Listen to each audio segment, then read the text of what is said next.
첫 번째 주제가 주식입니다. 주식은 가격 특성이 멀티플로 거래가 돼요. 그리고 얘는 이제 가격 결정 요인이 기업의 업의 본질, 이익 창출 능력이에요. 근데 더 정확히 얘기를 하자면 기업의 업의 본질, 어닝 창출 능력에 대한 전망치예요. 이해가 되시죠? 그러니까 확정된 실적이 아니라는 거예요. 주가가 변하는 거는 다 앞날에 대한 거예요.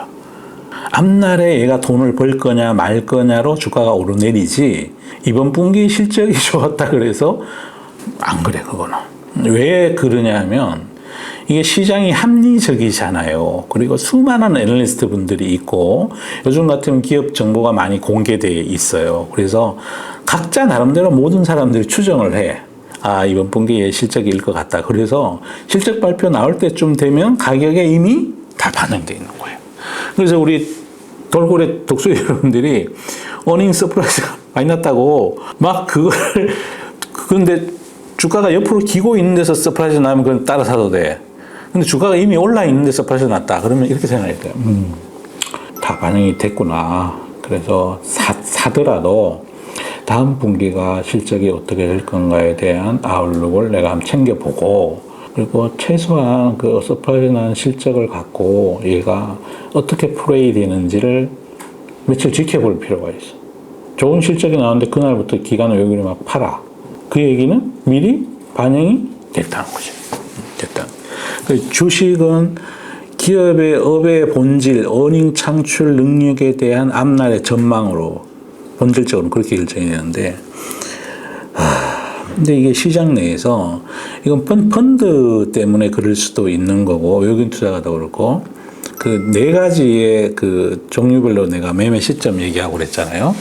그러니까 이자율하고도 관련이 있고, 또 뭐 경기 침체기에는 경기 둔감제들이 아웃퍼폼하고, 또 경기 하락기에는 또 필수 소비재나 경기 둔감제들은 또 회사는 멀쩡한데 주가가 내린단 말이죠.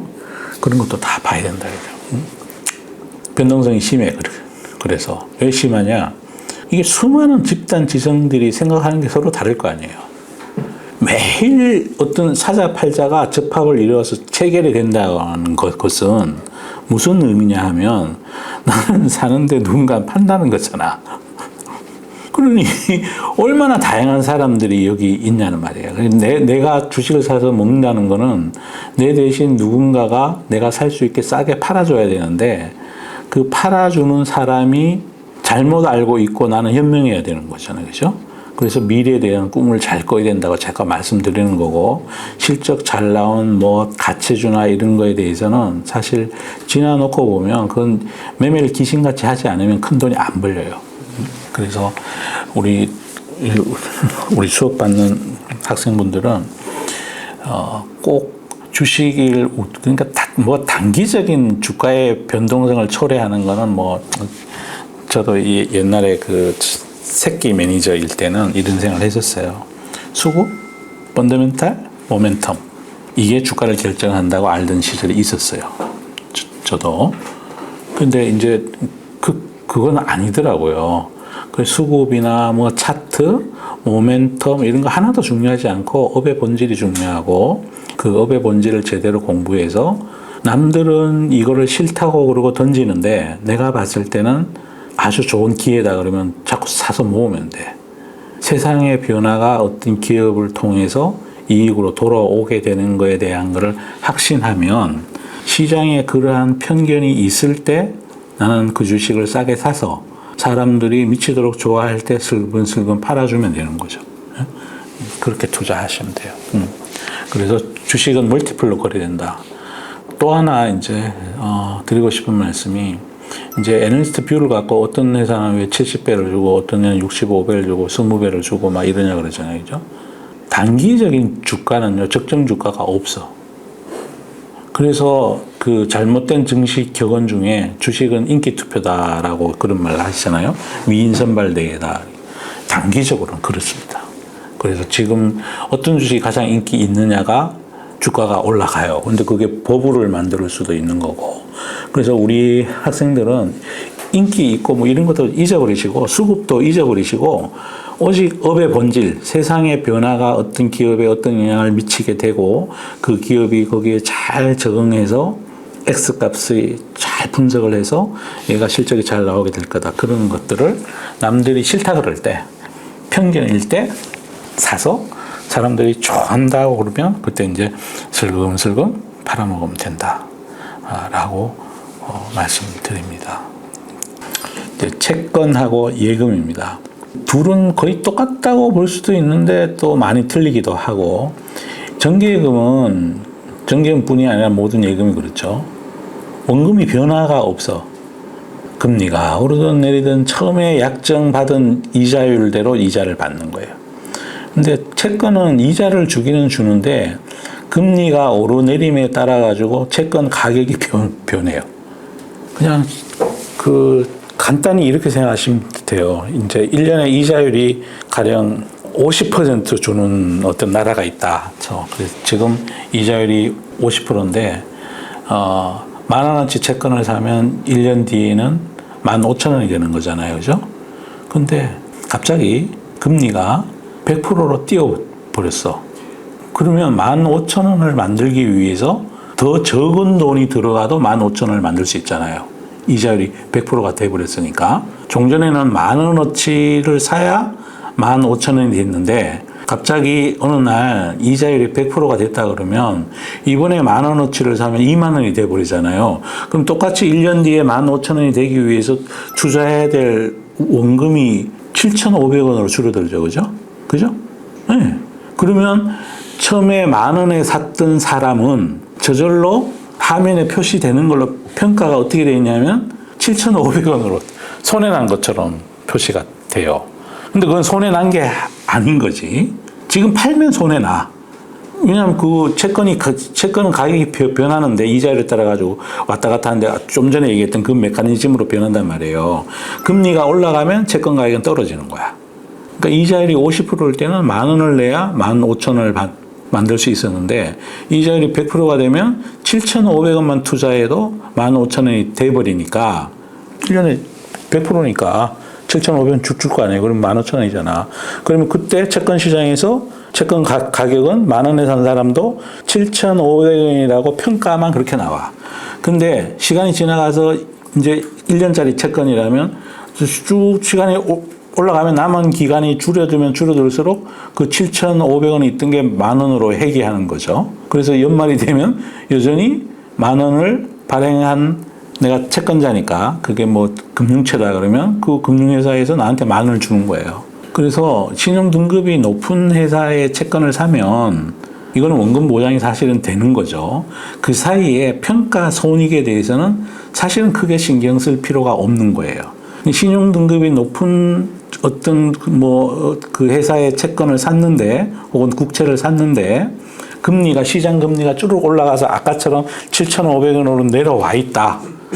그건 자기가 평가손만 있는 거지 실제 이런 게 아니에요. 주식하고는 다른 거라고 이거는. 시간이 지나면 지날수록 원금으로 붙어버리니까 만기가 되면 어차피 만원이 되는 거니까 그 만기까지 기간을 두레이션이라고 그래요. 그래서 두레이션이 길면 길수록 금리에 대한 가격의 채권 가격의 변화가 커요. 만약에 아까 같은 좀 전에 들었던 사례에서 만약에 그 기간이 이자율이 50%인데 2년짜리다 그러면 그냥 복리학 막 복잡하니까 그냥 달리러 쉽게 10,000원 투자해서 2년 뒤에 20,000원을 받는 거잖아요. 그죠? 그런데 만약에 갑자기 이자율이 100%가 됐어. 그러면 채권 가격은 얼마로 더 떨어져야 될까요? 그 두레이션이 긴 것만큼 더 밑으로 꼬라박아야 돼. 그래서 장기채일수록 이번에 미국 실리콘뱅크 은행 파산하고 이런 것도 다 똑같은 건데 너무 단기에 언제든지 달라 그러면 내줘야 될 고객의 돈을 가지고 장기물을 막 사버린 거야.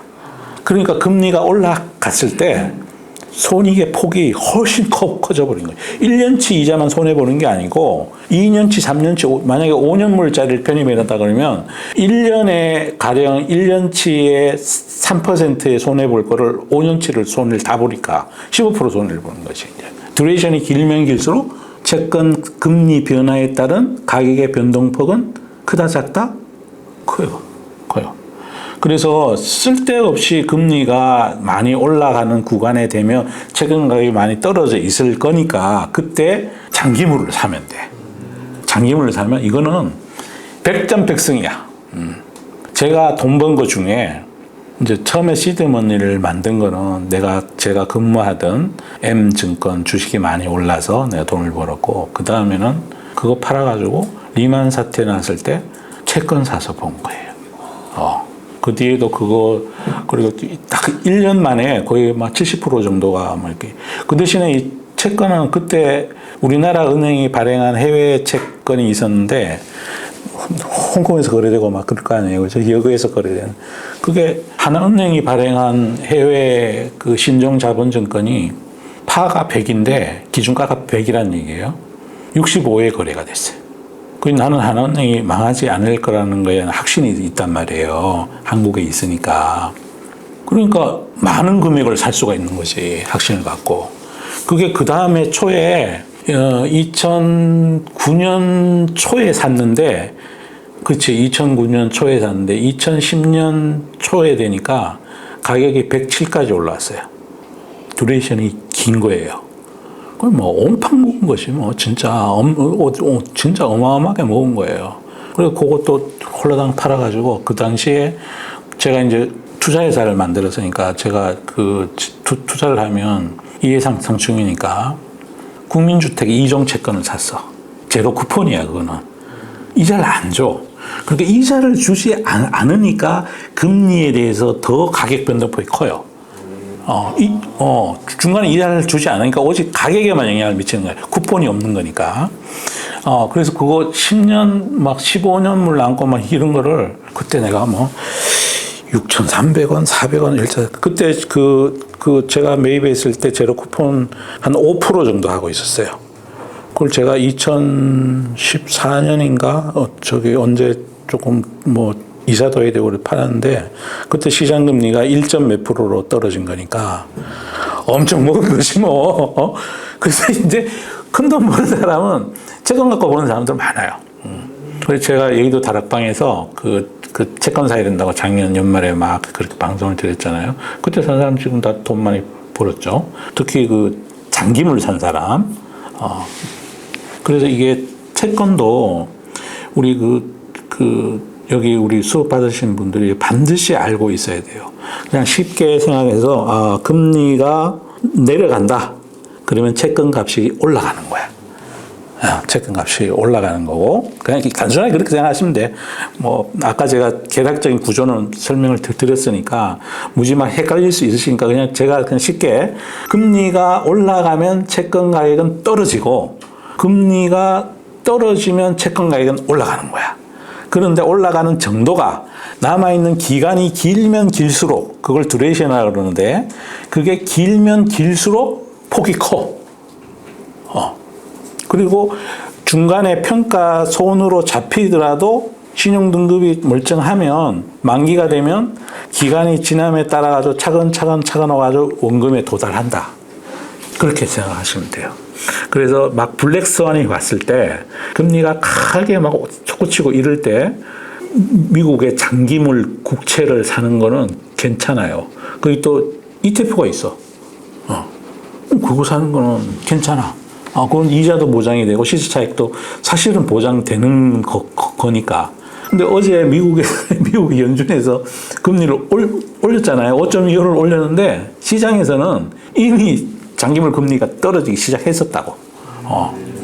시장이 미리 반응하는 거니까. 침체로 간다 이렇게 보고 있는 거죠. 그다음 펀더멘탈 말씀 안 드렸다. 이자율은요. 인플레이션율 더하기 GDP 그로스율을 합한 거를 명목 이자율이라고 그래요. 그래서 인플레가 막 높아지면 저절로 이자율은 올라가요. 그 나라의 경제가 성장해도 그 나라 국제 이자율이 올라가는 거고. 그래서 그 주식에서 예를 들어 목돈이 생기고 그런 분들이 원래 뭐 진짜 2차 전지 학원 했잖아요. 그런 분이 계시면 자꾸 막 그냥 끝까지 뭐 요래저래 해가지고 돈 많이 벌고 이것도 좋은 일인데, 한 5년이나 한 10년 주기로 우리가 살아가는 이 지구의 금융시장에 꼭 위기가 와요. 진짜 위기가 와. 그 위기가 올 때 눈 딱 감고 채권 사면 돼. 채권 사면 돼. 그러면 완전히 대박 나는 거야, 대박 나. 아주 마음 편안하게 대박 날 수 있는 길이다. 그래서 채권에 대해서 관심을 가지셔야 된다. 특히 돈이 좀 만들어지신 분들은, 또 우리 돌고래 분들 중에 노후 자금 쓰셔야 되는 분들이 있잖아요. 뭐 주식 배당 수익률이 아무리 좋다 그래도 채권에서 나오는 이자율만큼 안 나와요. 그리고 가격 변동폭이 없는 거니까 꼭 그런 식으로 주식에서 본 돈을 이렇게 자꾸 그렇게 그런 쪽에 자꾸 가 있고 그러시면 노후에 안정적인 현금 흐름이 만들어지니까 꼭 명심해서 하시면 되고, 다만 한 가지 주의사항이 있는데, 첫 번째는 평가손이 났을 때 그거를 평가손을 주식의 평가손처럼 이해하시면 안 된다는 거야. 팔면 안 돼. 그럴 때는 오히려 이건 내가 이 지구가 망하지 않을 거라는 확신을 갖는다면 채권은 가격이 떨어질 때마다 그냥 계속 물타기 해도 돼. 이거는 물타기 해도 돼. 저희 집에 어떤 분이 채권 좋아하는 분이 한 분 계시는데, 여기는 이자가 3개월 만에 한 번씩 주거든요. 그 나오는 돈 갖고 계속 똑같은 채권을 사. 3개월 복리가 되는 거야. 3개월 복리가. 3개월 복리가 되는 거야. 배당주 나는 왜 하시는지 몰라. 이거 하면 되지. 그리고 두 번째가 신용 등급이 높은 거를 사야 돼요. 가령 신용 등급이 낮은 회사, 신용 등급 BBB, 이렇게 밑으로 정크본드 가고 하이리드에 속하는 이런 애들은 혹시 부도나면 큰일 나니까, 무조건 안전한 것만 사야 된다고. 우리나라에 이 안전한 채권들로 분류될 수 있는 게 많아요. 가령 한국전력이 망하겠습니까? KT가 망할까요? SK텔레콤이 망할까? 국민은행이 망할까? 대한민국이 망할까? 이렇다는 거지. 예전에는 삼성전자도 채권이 거래가 됐어요. 근데 이분들이 돈을 많이 벌으니까 이제 채권 발행을 안 하시는데, IMF 때 삼성전자 채권이 한때 시장 수익률이 25%까지 간 적이 있어요. 그때 그 IMF 나던 그 해에 그거 산 사람은 1년 있다가 그게 금리가 5%로 떨어진 거니까 몇 배를 먹은 거야. 채권이요, 진짜 드라마틱하게 먹을 수 있어요. 단 기다려야 된다는 거지. 위기가 오기를. 그런데 몇 년 주기로 꼭 와. 정기예금 너무 좋아 안 하셔야 돼. 특히 금리가 이렇게 레벨이 올라가는 최근의 기사를 보니까 3%대 정기예금이 거의 대부분이라고. 그런데 지금도 똑같은 은행이 발행한 그 정기예금 이자율 3% 주는 회사가 발행한 그 신종자본증권, 그냥 후순위채예요. 이 이론상은 금리가 막 5% 이렇게 줘요. 그런데다가 이제 앞으로 금리가 떨어질 거 아닙니까? 경기가 침체되면 아까 제가 이자율의 구성 요소가 인플레이션율하고 경제성장률이라고 그랬잖아. 그러면 떨어지면 침체가 되면 GDP 그로스가 떨어진다는 거고, 침체가 되면 저절로 인플레이션율도 줄어들겠지. 그럼 금리는 떨어질 거라고. 떨어지면 채권 가격은 오르지 이제. 정기예금 넣은 사람은 원금이 오를까 안 오를까? 안 올라요. 아예 안 올라. 걔는 안 올라. 그러면 앉아서 손해를 보는 거지. 예. 그런데 손해를 본다는 사실도 몰라. 우리나라에 주식, 대주주까지 포함해가지고 개인이 갖고 있는 주식이 1000조 정도 돼요. 지금 4,900조 금융자산 중에 그 R 주식, 그 펀드 이런 거 말고 그게 한 1000조 정도 되는데, 그 중에 테슬라가 10몇 조라니까 내가 진짜 참. 그런데 정기예금이 830조예요. 이 채권을 몰라서 그런 거예요. 채권을 몰라서. 그래서 여기 우리 수업 받으시는 분들은 채권에 대해서, 채권이 굉장히 유용한, 위기가 왔을 때 진짜 한방 할 수 있는 거다.